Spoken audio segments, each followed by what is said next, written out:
श्री हरिवंश महाराज जी पूज्य श्री भाई जी की अतुल संपत्ति है सब में भगवान को देखना, भगवत कृपा पर अटूट विश्वास, भगवत नाम का अनंत आश्रय। महाराज जी मेरा प्रश्न है कि सब में भगवान कैसे देखें, संसार में रहते हुए जब किसी को सत्कार्य और परहित करते देखते हैं। देखो, कोई सवाल जब हल नहीं होता था, जब हम विद्यार्थी थे तो मानी संख्या से शुरू कर दिया जाता था कि मानी संख्या एक, तो सवाल हल हो जाता था। मानी संख्या गुरुदेव भगवान, यहाँ से सवाल हल होगा। मानी संख्या आपने गुरु का वर्ण किया तो गुरुदेव भगवान को परब्रह्म परमात्मा मानो। गुरुर् ब्रह्मा गुरुर् विष्णु गुरुर्देव महेश्वरा गुरु साक्षात परब्रह्म तस्मै श्री गुरुवे नमः। अब वो परब्रह्म परमात्मा जो हमको आदेश किए हैं कि ये नाम जप करो, ये मंत्र जप करो, हम उसका जप करें, हम वैसे चलें जैसे वो हमको आचरण बताएं, पवित्र आचरण। तो हमारे अंदर पहले खुद भगवान दिखाई दें, तब हम दूसरे में भगवान देख सकते हैं। जब हम अपने हृदय में भगवान नहीं देखेंगे तो दूसरे हृदय में हमें भगवान नहीं दिखाई देंगे। अपने हृदय में काम है तो सारा जगत काम ही नजर आएगा, अपने हृदय में राम है तो सारा जगत राम नजर आएगा। देखो गोस्वामी जी कह रहे हैं, जड़ चेतन जग जीव जत सकल राम मैं जानी, बंदों सबके पद कमल सदा जोरी जुगपान। बोले जड़ चेतन जितना है सब भगवान श्री राम है, इसलिए मैं जड़ चेतन को हाथ जोड़ करके प्रणाम करता हूँ। क्यों? क्योंकि उनके हृदय में श्री राम है। गोपी जनों के हृदय में श्याम है, जो जित देखो तित श्याममयी है। वो जिधर दृष्टि डालती हैं लाडले ललित त्रिभंगी लालजू महाराज सर्वत्र दिखाई देते हैं। जो ज्ञानी पुरुष है उसको जब ब्रह्मानुभूति होती है तो जा चारों तरफ जब दृष्टि डालता है तो सर्वम खलमिदम ब्रह्म ने नानास्ति किंचन, ब्रह्म के सिवा कोई किंचन मात्र भी नहीं है। ईशावास्यमिदम सर्वम यत् किंचे जगत्याम जगत, ईश्वर के सिवा एक कण भी जगत में ऐसा नहीं है जहाँ ईश्वर ना हो। तो सर्वत्र भगवान हैं, पर हमने अभी तक जो नानात्व देखा, स्त्री पुरुष जड़ चैतन्य अच्छा बुरा, वही हमारे अंदर संस्कार भरे हुए हैं, वही हमें दिखाई दे रहा है। अगर हम अंदर से भागवतिक दृष्टि प्राप्त कर लें तो हमें सर्वत्र भगवान दिखाई देने लगे। तो एक जगह मानी संख्या गुरुदेव भगवान, अब वहां संशय न करें। वो हमसे बोले राम जपो तो राम जपो, कृष्ण जपो तो कृष्ण जपो। जैसे आपका स्त्री शरीर है तो हो सकता है कि जहां अपने गुरुदेव भगवान माने हैं सब ब्रह्म प्राप्त तो नहीं होते। हमारी मानी संख्या गुरुदेव ब्रह्म, जैसे हम पाषाण में भगवान को मानते हैं, काष्ठ में भगवान को मानते हैं, चित्र में भगवान को मानते हैं, तो हम किसी चैतन्य में चलते फिरते में, संत भाव में, भगवत भाव में, ब्रह्म भाव में हम उनको अपना गुरुदेव मान लेते हैं। पर शब्द महाराज जी के कारण लगाया। महाराज जी ने अभी निवेदन किया, जिनको भगवत प्राप्ति नहीं हुई है, अगर हम ऐसे संतों को गुरुदेव भगवान के रूप में मानते हैं तो हमें दूरी बनाना पड़ेगा। क्योंकि जो भगवत प्राप्त हैं वो भगवान के सिवा कुछ नहीं देखते, वो भगवान में ही रमण करते हैं, भगवान में ही संतुष्ट रहते हैं। और जो भगवान से तृप्त रहते हैं, नहीं स्वात्मा रामम विषय मृग तृष्णाम भ्रमयति, वो आत्माराम पुरुष कभी विषय मृग तृष्णा में भ्रमित नहीं हो सकते। लेकिन जो वहां तक नहीं पहुंचा है और शिष्य बनाने लगा है और शिष्य अपने लोग बन गए हैं, और हमें ऐसा नजर आता है कि जो होना चाहिए वो हमें आचरणों में नहीं दिखाई दे रहा, तो हम ब्रह्म भाव करके उनसे दूरी बना करके और उनके द्वारा दिए हुए नाम और गुरु मंत्र का जप करें तो हमारे हृदय में धीरे धीरे पवित्र भाव आएंगे, हम सर्वत्र भगवान देख पाएंगे। और यदि हम उनसे ज्यादा लगाव कर बैठे और उनके आचरणों में दोष दर्शन, उनके आचरणों में दोष क्रिया, तो जहां मानी संख्या थी वहीं हमारा भाव बिगड़ गया, तो अब हमारा कहीं भगवत भाव नहीं बन पाएगा। तो हमें चाहिए कि जहां भाव बिगड़ रहा हो वहां से हट जाना चाहिए, दूरी बना लेनी चाहिए। जैसे स्त्री शरीर है तो हम कई बार प्रार्थना की है कि हम जहां देखें कि हमारे भगवान, दृष्टि से पता चल जाता है, भगवान ने दृष्टि दी है माताओं बहनों को कि हम जैसा आपकी तरफ देखेंगे तो आपको एक सेकंड में पता चल जाएगा। इतना तो पता चल ही जाता, नहीं चला जाता। अगर हम आपकी तरफ देख रहे हैं तो प्यार का भाव, क्रोध का भाव, दोष का भाव वो दर्शन में आता है। तो यदि ऐसा कहीं दर्शन आने लगे कि जिनसे हम जुड़े हैं वो भगवान के आनंद में मस्त न रहकर विषय आनंद की तरफ आकर्षण होते हैं, इसका मतलब कच्चा है, अभी पक्का नहीं हुआ। तो कच्चे से हम अपने आप को दूरी बना लें, कभी उन पर अश्रद्धा न करें, पर दूरी बनाकर हम भजन करें। उनसे दूरी बनाने से दोष दर्शन नहीं होगा, दूरी बनाने से वैष्णव अपराध नहीं लगेगा। तो ये हम सबको ध्यान रखना है कि गुरु बनाया जाता है सिर्फ भगवान की प्राप्ति के लिए, ना कि वो कोई सांसारिक संबंध होता है। गुरु का कर्तव्य है शिष्य को उत्तम शास्त्रीय विधान के अनुसार आदेश करे, और शिष्य का कर्तव्य है प्राणपण से अपने गुरुदेव का आदेश पालन करे। पर यदि कहीं गुरुदेव शिष्य को शास्त्र विरुद्ध आचरण के लिए आदेश करे तो कदापि नहीं मानना चाहिए। जैसे शुक्राचार्य जी ने भगवान को ना देने का आदेश किया, ये संकल्प मत कर देना 3 पग, ये वामन नहीं, ये साक्षात भगवान श्री हरि हैं, ये अभी छोटे रूप में दिखाई दे रहे हैं, अभी अपना रूप विशाल कर लेंगे तो 3 पग भूमि नहीं दे पाओगे। बलि जी ने अपने गुरुदेव की बात नहीं मानी। यदि गुरुदेव हमें भगवत विमुख करने की बात करते हैं, शास्त्र विरुद्ध बात करते हैं, तो हमें गुरुदेव की बात नहीं माननी, इससे गुरुदेव प्रसन्न होंगे। कौन गुरुदेव? जो सबके गुरुदेव है। अब गुरु जी से पूछो तो कहेंगे उनके गुरुदेव, उनसे पूछो तो कहेंगे उनके गुरुदेव।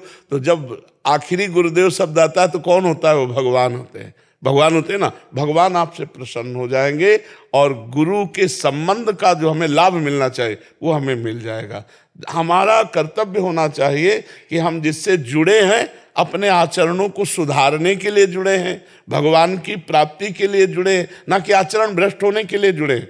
अगर हमें कहीं भी ऐसी हरकत नजर आवे, चाहे साधु समागम कर रहे हो या गुरुदेव का संग कर रहे हो, कि गुरुदेव या साधु समागम से हमारे प्रति दर्शन गलत है, हमारी प्रति चेष्टा गलत है, हमारे प्रति भाव गलत है, तो वहाँ निंदा न करे, वहाँ प्रणाम करे और दोबारा न जाए। और जो उनसे नाम मंत्र मिला है वो जपे, और जहाँ सत्संग मिले वहाँ सत्संग सुन ले और भगवान की तरफ चले तो भगवत प्राप्ति हो जाएगी।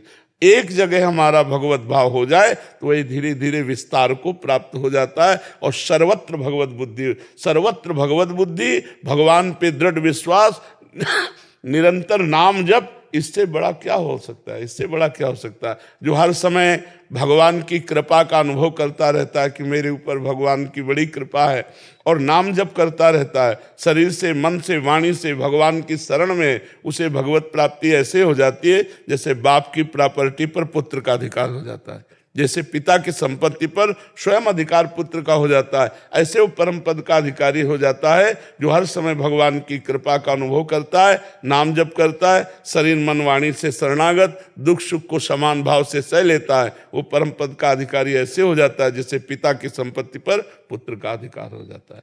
खूब नाम जप करो और अपने हृदय में भी भगवान को देखो, तब सर्वत्र भगवान। जब यहाँ भगवान भय प्रगट कृपाला तो सर्वत्र भगवान दिखाई देंगे। हमारी जैसी दृष्टि वैसी हमें सृष्टि दिखाई देती है। जाकी रही भावना जैसी प्रभु मूर्ति देखी, तिन तैसी सब प्रभु ही हैं। महाराज जी, अनैतिक और छल कपट भरे बर्ताव जो करता है उसमें बड़ा दुर्गम हो जाता है, मतलब भगवत भाव करना, क्रोध आ जाता है। दूरी बना के हम कर सकते हैं, नजदीकी नहीं भाव रखेंगे, हम दूरी बना के कर सकते हैं। कि जैसे हम फिल्म देखते हैं और हमको खलनायक का अभिनय करने वाले से परिचय हो, केवल जो फिल्म में खलनायक है रोल उसका दुष्ट है और हमारा उसका परिचय हो रोल से अलग का, तो जब कोई तुमसे कहेगा बड़ा दुष्ट है तो कहोगे बहुत अच्छा आदमी मैं जानता हूं, केवल ये नाटक कर रहा है दुष्टता का, वस्तुतः है बहुत निर्मल आदमी है। ऐसे ही यदि तुम इस जगन नाटक वैभवा में जो गोविंद नाटक कर रहे हैं उनको, उनका परिचय जान लो इस नाटक के परे स्वरूप का, तो आपको लगेगा ये जगत में वो नाटक कर रहा है, कहीं तमोगुणी, कहीं रजोगुणी, कहीं सतोगुणी, लेकिन वो तो त्रिगुणातीत परमात्मा है। तब इसमें बात आएगा कि छल कपट और नाना प्रकार के दोष करने वाले पर भी हम भगवत बुद्धि कर सके, क्योंकि हम रोल नहीं देख रहे, हम क्रिया नहीं देख रहे, हम कारण तत्व को देख रहे। सबका कारण परमात्मा है, सब में आत्म स्वरूप से परमात्मा विराजमान है। ये त्रिगुणमयी माया का ऊपर से पर्दा है, तो कहीं निंदा, कहीं आलस्य प्रमाद, कहीं हिंसा, कहीं चोरी, कहीं व्यभिचार, तो कहीं भजन, ये तीनों गुणों का प्रभाव चल रहा है, लेकिन वो परमात्मा निर्लेप सबके हृदय में विराजमान है। मैं जैसे रज लगा के जाता हूँ ऑफिस, जैसे मैंने आपके बताए हुए, तो मेरे को ना काफी रज लगाने के बाद अपने आप को बहुत अच्छा लगता है। मैं ब्रह्म मुहूर्त में उठ के पूजा करता हूँ, ध्यान करता हूँ। तो अब जैसे मैं ऑफिस जाता हूँ तो मुझे ये जानना है कि अब वहां पर आपने जैसे बताया कि हम अपने भाव को हमें अंदर ही रखना है। तो जैसे बोलते हैं कि अरे तुम तो ये लगाया, तुमने तो टीका, तो मैं उसको छुपाऊं, मैं हटा सकता हूँ उसको, या फिर मुझे छुपाना है? जैसे अब मैं वहां जा रहा हूँ ऑफिस में, तो वहां 4 लोग पूछ रहे हैं कि अच्छा ये तो मतलब तुम तो बहुत पूजा पाठी वाले हो गए हो, तो जैसे मेरे को अपने अंदर को छुपाना है, उसको मुझे नहीं प्रकट कर। वैसे इसमें क्या बुरी बात है? नहीं, मेरे लिए कोई बुरी बात नहीं। देखो, आप देखो, बड़े बड़े ऑफिसर ऐसे हैं जो तिलक लगा के जाते हैं, और ये यही तो आपको कहेंगे कि बड़े भगत बनते हो, मतलब भगवान से जोड़ेंगे। बुराई तो नहीं की। क्या वो लोग शराब पीना छुपाते हैं? क्या वो गंदी बातें छुपाते हैं? उसे गर्व से पीते हैं? नहीं पीते हैं, और उसे वो सबके बीच में पीते हैं। तो आप भगवान का नाम और भगवान की भक्ति क्यों छुपाएं?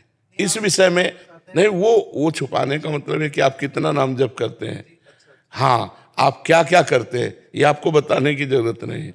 लेकिन हम जैसे तिलक लगाए तो हमारे भगवान का दासत्व है। तिलक लगा लिया होता है, जैसे मैंने पूरा यहाँ लगा लिया जी, वो पे तो कोई कुछ नहीं। नहीं, ये ठीक है। जैसे ये लगाया ना तिलक, तो ऐसे अब जैसे बहुत नॉर्मल लगा हुआ है, पर लगा भी है और ऐसा है।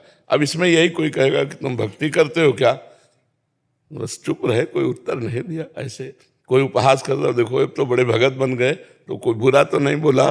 भगवान से हमारा संबंध है, उसी को कह रहे हैं कि भगवान के भगत हैं। तो अगर मान लीजिए मिटा दिया तो उससे कोई पाप तो नहीं होता है? नहीं, मिटाना नहीं है। लग गया तो गर्दन कटवा सकते हैं, मिटा नहीं सकते। बस यही मुझे जानना। सम्राट अकबर ने यही आदेश किया था, तो मधुकर शाह जी ने ऊपर का कपड़ा भी हटा करके 12 तिलक लगा के गए थे, और जब कहा मेरा फरमान नहीं सुना तो तलवार खींच ली और कहा यह अनंत मुल्कों के बादशाह का दासत्व है, तू एक मुल्क का बादशाह है, अगर इसके मिटाने की ताकत रखता है तो पहले। तो उनका वाह भाई वाह वाह, अच्छे तिलक तो आप ही निकले जो अपनी निष्ठा में, नहीं तो और सब मिटार के गए थे। तो ये हमारे ईश्वर का दासत्व है, इसे ना कोई और मिटा सकता ना हम मिटा सकते हैं। हाँ, यदि तुमको भय है, नहीं, मेरे को कोई भय नहीं है। तो फिर क्या परेशानी है? भाई चोरी हो, सरकारी अपराध हो, या कोई हिंसा हो, तो बताओ इससे किसी को होती? मेरे को तो बहुत गर्व महसूस होता है। हाँ, गर्व का विषय है। बाबा, जैसे आप बोल रहे चिंतन करो चिंतन करो, तो अब मेरे बोर्ड के एग्जाम हैं, अब मैं बोर्ड के एग्जाम दे रहा हूँ। हाँ, अब तो पूरा अगर चैप्टर सुने होगे तो तुम बीच में नहीं बोल सकते। आज का नहीं, अब आज का भी चैप्टर, कि जो आप कार्य कर रहे हैं उस कार्य के बीच बीच में जब समय मिले तब नाम स्मरण कर लो, और उस कार्य को भगवान की पूजा समझ के समर्पित कर दो। यही ना हो पा रहा बाबा, मैं पढ़ने बैठा हूँ, एक तो ठाकुर जी आए 6वें तारीख के, तू ना कर रहो चिंतन ना कर रहो। अब मैं इतना परेशान है गो, मैं पढ़ ना पा रहा हूँ ना बच्चा, अगर ऐसी बात होती तो भगवान अनंत शक्ति संपन्न होते हैं। जब उनका चिंतन होता है तो एक साथ कई कार्य कर सकता है। करतुम अन्यथा करतुम भगवान है ना, दिमाग नहीं खराब होगा, दिमाग आनंद में डूब जाएगा। अभी आप निगेटिव बात बोल रहे हैं, पॉजिटिव अभी आप ठाकुर जी के प्रति भाव नहीं आया। बाबा कैसे करूँ, क्या करूँ बताया? हम जो कह रहे हैं वैसा करो। जब हम पढ़ाई पढ़ रहे हैं तो हम उसी को भगवान की पूजा मान रहे हैं, क्योंकि एकाग्रता के बिना हमारी पढ़ाई पूर्ण नहीं होगी। हम कोई भी कार्य करें उसमें एकाग्रता की आवश्यकता होती है, और जब एकाग्रता होगी तो 2 कार्य नहीं हो सकते, कि हम नाम जप भी करें और पढ़ाई भी करें, ऐसा नहीं हो सकता। जब हम पढ़ाई शुरू की तो भगवान को प्रणाम करके अपने स्वाध्याय किए, और स्वाध्याय करके जब बंद किया तब भगवान को प्रणाम किया। खाली समय में नाम जप कर रहे हैं, और पढ़ाई के समय में पढ़ाई को ही भगवान का नाम जप मान रहे हैं, भगवान की पूजा मान रहे हैं। तो ये विद्या आपको आगे बढ़ाती चली जाएगी, और ये भक्ति आपको पूर्णता में पहुंचा देगी। जब ठाकुर जी आ जाएंगे ना तो होश उड़ जाएंगे। अभी होश है, जब होश उड़ जाए तो उसे ठाकुर जी को मानो कि ठाकुर जी आए हैं, है नहीं। अभी बातें करना अलग बात है, जब वो आएंगे तो पी मूरत नैनन वसै ते रस रहाय समाए, वो नेत्र में बस जाते हैं। ना काहू सो बोली वो, ना कोई व्यवहार, अपनी कुंवर किशोरी को जियत निहार निहार। प्यारे जू को देखता जा रहा है, पढ़ाई पढ़ता जा रहा है। अगर ऐसा हो कि भक्ति करने वाला अन्य कार्य कोई कर नहीं सकता तो चक्रवर्ती सम्राट अम्बरीश जी के सामने महान तपस्वी दुर्वासा जी परास्त हो गए, उनकी भक्ति सर्वश्रेष्ठ हुई और चक्रवर्ती सम्राट पद अपने घर का पूरा भार तो ढोना मुश्किल होता है, पूरे सम्राट पद मतलब हजारों राजाओं के ऊपर बैठा हुआ जो होता है वो बादशाह होता है, वो सम्राट होता है। अम्बरीश जी बादशाह थे, सम्राट पद में थे और भगवान के अनन्य भक्त थे। तो ऐसे भक्त थे कि सुदर्शन चक्र उनकी रक्षा में रहता था। तो हम लोग लिखा राधा, फिर लिखा राधा, कोई चैप्टर पढ़ रहे फिर राधा, बड़ा आनंद आएगा। आप देखना, दिमाग थोड़ी खराब होगा। दिमाग खराब होता भोगों का चिंतन करने से, दिमाग खराब होता दूसरे का धन छीनने का चिंतन करने से, दूसरे की हानि सोचने से दिमाग खराब होता है। भगवान का चिंतन करने से दिमाग अच्छा होता है, नहीं? हाँ, अच्छे से चलो चलो। महाराज जी 15 महीने से नाम जप कर रहा हूँ, बस आपका आज्ञा लेना था। आप खूब जप करो। अरे बड़े, सब मेरा बुरा आदत छूट गया। हाँ, बहुत बहुत अच्छे आदमी हो, बढ़िया है, खूब नाम जप। को महाराज जी वहाँ जम्मू कश्मीर में ड्यूटी करता हूँ तो वहाँ इतना माइनस में हो जाता है, नहा नहीं पाते हैं रोज जी से। जरूरी नहीं है नहाने के, इसीलिए नाम जप करो। टीका लगा लेता हूँ, रज लगा लेता हूँ थोड़ा सा, और चरणारविंद पी लेता हूँ। बहुत बहुत बहुत बढ़िया है, बहुत घर के लोग भी राधा नाम तुम भारतीय सैनिक को तुम्हारा प्रधान कर्तव्य है राष्ट्र की आपका सेवा। दर्शन करके जाते हैं, आप बहुत सम्मान करते हैं हम लोग का, हाँ। और आप बहुत